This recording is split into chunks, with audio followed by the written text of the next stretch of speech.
नमस्कार दोस्तों, आपका स्वागत है कृष्णा स्पॉट चैनल में। हर परिस्थिति में शांत कैसे रहें? जीवन का मार्ग टेढ़ा मेढ़ा कांटों से भरा है।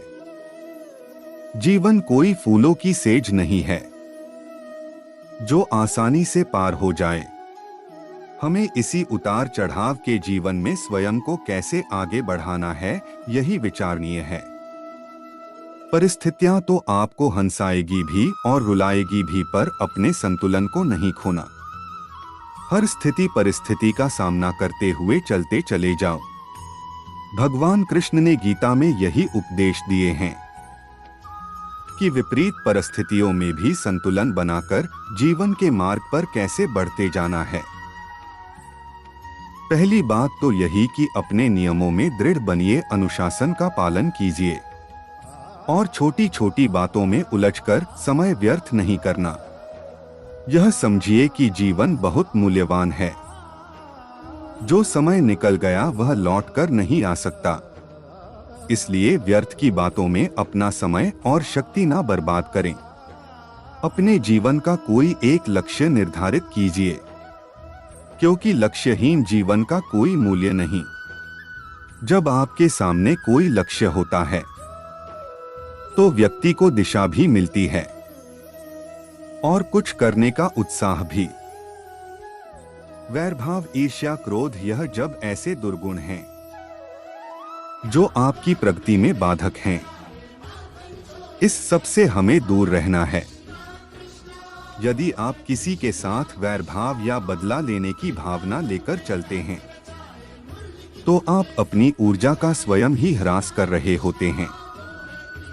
दुर्गुणों को एक एक करके बाहर निकालना है और सद्गुणों को अपने अंदर भरते जाना है, क्योंकि बुरी आदतें हमारे अंदर किराएदार बनकर आती हैं और फिर मालिक बनकर बैठ जाती हैं, जो दुख और अशांति का कारण बनती है।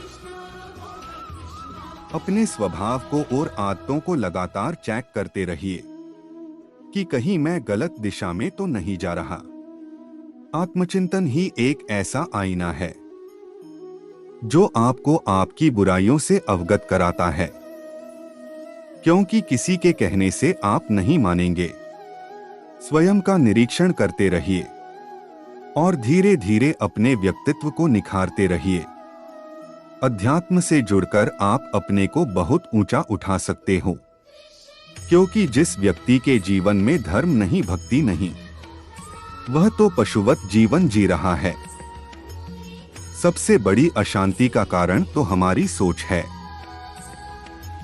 वही सोच जब गुरु से जुड़ती है और भगवान से जुड़ती है तो साधारण मनुष्य भी असाधारण हो जाता है। निष्कर्ष यही कि अपने जीवन को संतुलित करना, नियमों से बांधना, आध्यात्मिक होना, ध्यान, पूजा पाठ, हर चीज के लिए समय निर्धारित करके चलना, मन में नकारात्मक विचारों को ना आने देना, सब शुभ को ही अपनी ओर आमंत्रित कीजिए। यही शांति का मूल मंत्र है। आपको अभ्यास डालकर ही इस तरह आदत बनानी होगी, परंतु हर परिस्थिति में शांत रहकर भी काम नहीं चलता। यह कहा जाना ठीक है कि अपनी हिम्मत को कैसे बनाए रखा जाए। हड़बड़ी में काम बिगड़ जाते हैं, जबकि अपने दिमाग को संयम में रखकर बुरी परिस्थितियों को कुछ हद तक कम किया जा सकता है या टाला जा सकता है। अपना आपा न खोकर हिम्मत बनाए रखना जरूरी है। कठिन परिस्थिति में ही दिमाग को शांत करने की जरूरत पड़ती है। उस समय सारा माहौल विपरीत होता है। तब आप सिर्फ मेहनत करें और काम करें। काम करने से बुरे विचार दिमाग में नहीं आते हैं, बल्कि आप काम करने के फलस्वरूप कुछ पाते हैं।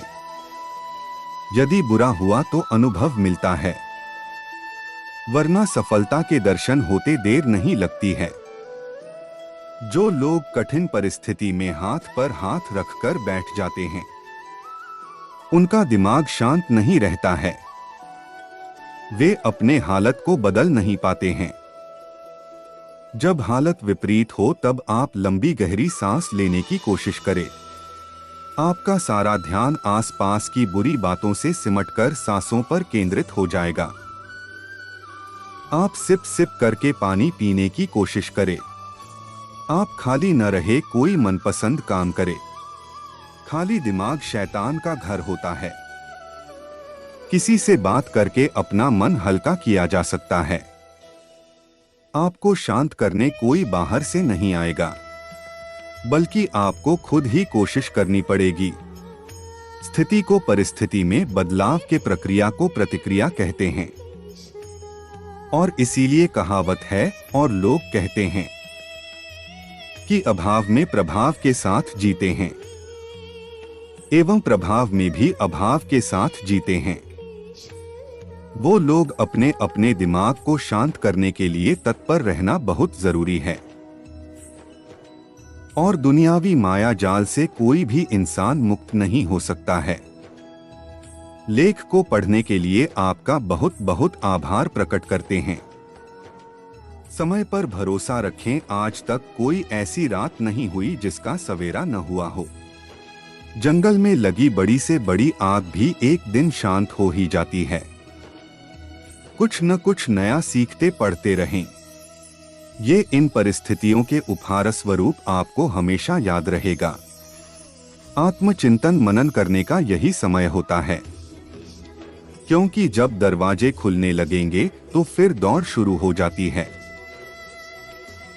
ये समझिए, ईश्वर ने सबसे मुश्किल रोल के लिए आप जैसे बेहतर कलाकार को चुना है। हर घटना के पीछे प्रकृति का कोई प्रयोजन होता है। इस समय को टिक टिक करती घड़ी की सुइयों की तरह लें। दिमाग को शांत रखने का कुछ आसान तरीका। मोबाइल का इस्तेमाल कम से कम करें, हो सके तो न करें। न्यूज़ देखना बंद करें। न्यूज़पेपर पढ़ना करें। पूर्ण अश्लील फिल्म को ना कहे। यात्रा मार्केट के भीड़ से बचने का प्रयास करें। बेकार के लोगों से दूर रहे। केवल वही कार्य करे जिसमें आपका दिल लगे। जितना मिले उतना में ही खुश रहे। बेकार का कुछ कुछ सोच।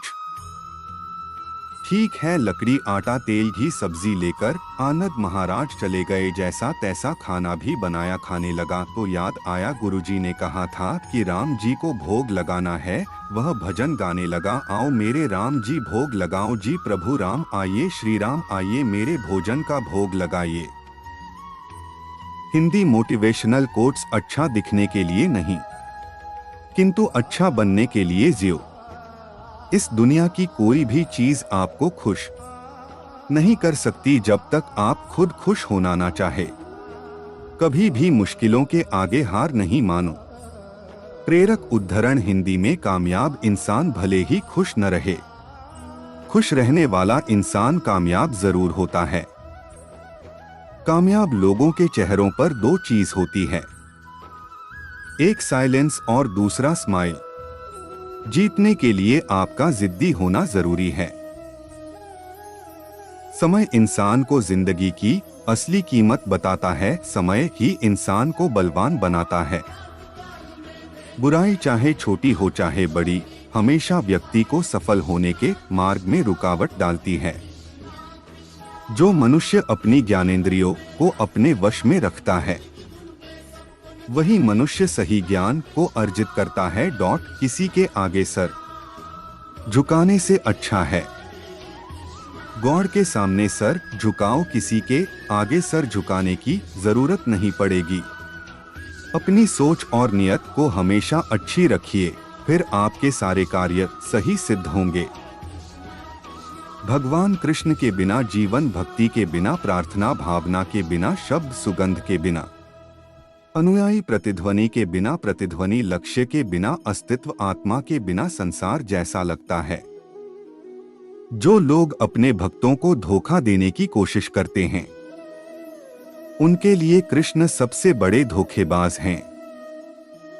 यदि कोई व्यक्ति कृष्ण के भक्त को एक बार भी धोखा देता है, तो कृष्ण उस धोखेबाज को कई जन्मों तक धोखा देंगे। अपने हृदय को व्याकुल न होने दे। कृष्ण पर भरोसा रखें, सभी प्रकार के हथियारों में समय सर्वोपरि है। गीता में श्री कृष्ण जी कहते हैं कि जब परिस्थितियां बदलती है तो उसके अनुसार ही खुद को बदल लेना ही बुद्धिमानी है। जिंदगी में सफल होने के लिए अपने काम से प्यार होना चाहिए, तभी आप उस कार्य में सफल होंगे। सच्चे मन से की गई प्रार्थना प्रभु अवश्य सुनते हैं, क्योंकि वह हमारे दिल में बसते हैं। जो इंसान दूसरों को दुख देकर खुद खुश होता है, वह इंसान अपने लिए खुद ही बुरा करता है। तेरे इश्क में कान्हा मैं दीवानी हो जाऊं, तेरे दिल की धड़कन छू तेरी सांसों में बस जाऊं। ऐसा करने पर उनकी पुरानी राय जो थी कि चोरी करने में कुछ भी गलत नहीं है, उसमें परिवर्तन होना शुरू होता है। चोरी करना गलत है, जो भी गलती की गई है वह गलत राय अभिप्राय का नतीजा है। एक अभिप्राय बदलना सबसे बड़ी उपलब्धि है। एक बार जब व्यक्ति के भीतर अभिप्राय पूरी तरह से बदल जाता है, फिर वह व्यक्ति कुदरत की दृष्टि से अपराधी नहीं रहती और कुदरत उसे दंड नहीं देती है। सदैव संदेह करने वाले व्यक्ति के लिए प्रसन्नता ना इस लोक में है, ना ही कहीं और। क्रोध से भ्रम पैदा होता है, भ्रम से बुद्धि व्यग्र होती है। जब बुद्धि व्यग्र होती है तब तर्क नष्ट हो जाता है। जब तर्क नष्ट होता है तब व्यक्ति का पतन हो जाता है। मन की गतिविधियों, होश, श्वास और भावनाओं के माध्यम से भगवान की शक्ति सदा तुम्हारे साथ है और लगातार तुम्हें बस एक साधन की तरह प्रयोग करके सभी कार्य कर रही है। चौथा मंत्र दोस्ती निभाना। कृष्ण और सुदामा की दोस्ती को कौन नहीं जानता। यह दोस्ती महज दोनों के प्रेम के कारण नहीं, बल्कि एक दूसरे के प्रति आदर के कारण भी प्रसिद्ध है। किंतु आज के जमाने में दोस्ती के असली मायने कोई नहीं जानता। श्री कृष्ण ने हमेशा अपने मित्र सुदामा और अर्जुन का साथ दिया था। भगवान से डरने का अर्थ क्या है? भगवान से डरने का अर्थ यह है, उनके प्रति हमारे मन में उत्कृष्ट विनय भाव है, जो अच्छे के लिए है, क्योंकि यह सभी उनकी बातों को मानने और उनके दिखाए मार्ग पर ईमानदारी से चलने के लिए प्रतिबद्धता लाता है। यद्यपि ऐसा है कि व्यक्ति अगर भगवान से डरता है तो उसका भय वास्तव में भगवान के प्रति उसकी असीम श्रद्धा को दर्शाता है। जब आप चलते हैं तो भी पैरों तले किसी जीव की जान लेते हैं। अगर आप यह सब नहीं करना चाहते तो आपका अपना जीवन खतरे में पड़ जाएगा और तब आप खुद की जान ले रहे होंगे। तो आप किस धर्म का पालन करेंगे? बात बस इतनी है कि आप भीतर से कैसे हैं। किसी बुद्धिमान व्यक्ति के दिमाग में भी इस बात को लेकर 100% स्पष्टता नहीं होती कि उसे किस तरह से कर्म करना चाहिए। वह हमेशा अपने निर्णय को तौलता है। कुछ पा लेना जीत नहीं और कुछ खो देना हार नहीं, केवल समय का प्रभाव है और परिवर्तन तो समय का स्वभाव है। जीवन में आधे दुख इस कारण जन्म लेते हैं क्योंकि उनसे आशाएं बड़ी होती है।